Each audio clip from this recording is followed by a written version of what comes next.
Facebook ads के ऊपर rich audience को किस तरीके से टारगेट करा जाता है, आइए इस वीडियो में सीखते हैं। अगर आप कोई ऐसा प्रोडक्ट बेचने की कोशिश कर रहे हैं जो कि थोड़ा सा एक्सपेंसिव है, थोड़ा सा महंगा है और हर किस्म के लेमैन ऑडियंस के लिए सूट नहीं करता, हर किस्म के आदमी की परचेस पावर के अंदर वो फॉल नहीं करता, तो इस सूरत हाल में आपको ज़रूरत पड़ेगी इस किस्म के लोगों को आप टारगेट करें जिसके पास एक्चुअली पैसा है।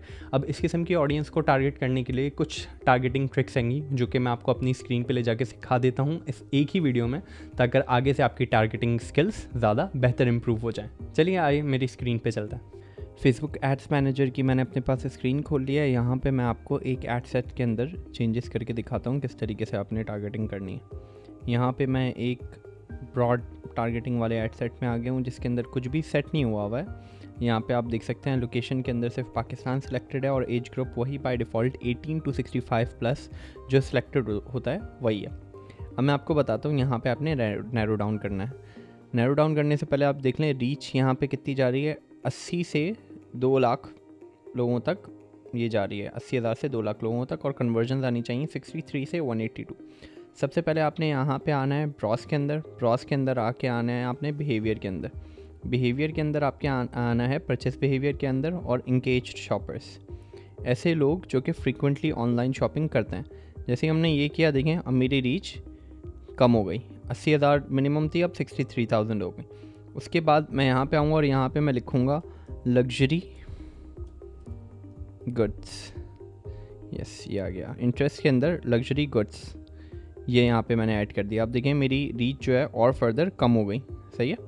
कन्वर्जन्स अभी आप देख लें मिनिमम 55 कन्वर्जन्स आनी चाहिए। अब मैं आपको एक इसमें और सजेस्ट कर देता हूँ, फर्दर ब्रॉस पे जाएंगे, बिहेवियर्स के ऊपर आएंगे, यहाँ से आएंगे ट्रैवल के ऊपर, ट्रैवल के ऊपर आने के बाद फ्रीक्वेंट इंटरनेशनल ट्रैवलर्स या फ्रीक्वेंट ट्रैवलर्स, इन सब को मैं यहाँ से इंगेज कर दूंगा। क्योंकि देखें वो लोग जो कि फ्रीक्वेंटली ट्रैवल कर रहे हैं या इंटरनेशनल ट्रिप्स पे जा रहे हैं, वो लोग कौन होते हैं? बिजनेसमैन होते हैं जिनके पास पैसा होता है, या जिनके बिज़नेस के पास पैसा होता है, या उनके पास पर्सनल पैसा इतना होता है कि वो ऑनलाइन जाके इंटरनेशनली जाके ट्रिप्स कर सकें।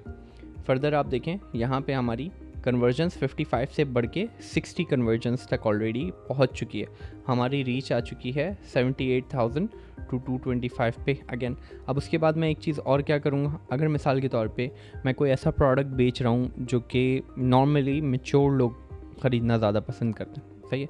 मिसाल है आप किसी रियल एस्टेट वाले की मदद करना चाह रहे हैं, तो अमूमी तौर पे घर लोग कब ख़रीदना शुरू करते हैं या घर के बारे में कब सोचते हैं? जब वो अराउंड 27, 28, 30 के करीब होते हैं, तब से वो लोग देखना ना घर को शुरू करते हैं। अमूमी तौर पे ये बिहेवियर है। आपने यहाँ पे लगा दिया 28। अब देखें क्या इम्पैक्ट आया। उसके बाद आपने देखना है इसी तरीके से कि लास्ट स्टेज क्या होती है जिसके अंदर लोग स्टिल प्रॉपर्टी बाय कर रहे होते हैं। अब जैसे मैंने यहाँ पे देख लिया कि अमूमी तौर पे लोग 50 साल की उम्र तक प्रॉपर्टीज़ बाय कर ही रहे होते हैं। ये चीज़ें मैं अपने क्लाइंट से फर्दर पूछ भी लूँगा, यहाँ से इस तरीके से मैं इसको कमो पेश कर लूँगा। उसके अलावा जेंडर में यहाँ से चेंज कर सकता हूँ कि मुझे पता है ज़्यादातर डिसीजन मेकर्स जो होते हैं वो मैन होता है, तो यहाँ से मैंने इस पर मैन पे चेंज कर दिया। अब देखें फ़ौरन मेरी इनके ऊपर भी इम्पैक्ट आ गया। उसके अलावा क्या हो सकता है, मिसाल के तौर पे आप कोई प्रोडक्ट ऐसा बेच रहे हैं जो कि इलेक्ट्रॉनिक है और महंगा है, इलेक्ट्रॉनिक प्रोडक्ट है और महंगा है, तो उसमें तो फिर चलो जेंडर ऑल कर लेंगे। उसके अलावा हम एज ग्रुप वैसे ही सेट कर लेंगे, जैसे कोई ऐसा है स्मार्ट टीवी है जो कि ज़्यादा लोग पसंद करते हैं, अब उसमें एज ग्रुप मैं इसको 22 कर दूंगा। और स्मार्ट टीवी के ऊपर ज़्यादातर लोग कहाँ तक इन्वेस्ट करना चाहते हैं, मिसाल के तौर पे 45 ईयर्स की एज तक अमूमी तौर पे लोग इन्वेस्ट कर देते हैं स्मार्ट टीवी पे। तो यहाँ से मैं इस तरीके से इसको नैरो डाउन करता रहूँगा। ये चीज़ें आपने सेलेक्ट कर लिया। अब आपने सजेशन पे सेलेक्ट किया। अब देखें जैसे ही आपने सजेशन पे क्लिक किया, ये रिलेटेड टैग्स मुझे और बता रहा है कि और कौन से मैं फर्दर टैग्स यहाँ पे ऐड कर सकता हूँ। अच्छा, यहाँ पे अभी भी फर्दर ये मैंने जो इतने टैग्स ऐड किए हैं ना, ये और की कंडीशन पे लगे हुए हैं, यानी ये भी ये हो या फिर इनमें से कोई टैग आ जाए या फिर इनमें से कोई टैग आ जाए। इस वजह से मेरी जो रीच है वो इतनी ज़्यादा आ रही है। अब इसी को अगर मैं डिफ़ाइन फर्दर पे क्लिक करूँगा और यहाँ पे आके मैं इसी से रिलेटेड कोई चीज़ ऐड कर देता हूँ, मिसाल के तौर पे लग्जरी गुड्स मैं यहाँ पे ऐड कर देता हूँ और यहाँ से रिमूव कर देता हूँ। अब इसका मतलब क्या हो जाएगा कि जिनके बिहेवियर के अंदर हूँ वो फ्रीक्वेंटली इंटरनेशनल ट्रैवल्स भी करते हैं, इंगेज शॉपर्स भी हैं, और कम से कम वो लग्जरी गुड्स के अंदर इंटरेस्टेड हूँ। इस तरीके से मैंने नैरो डाउन कर लिया रिच ऑडियंस को टारगेट करने के लिए।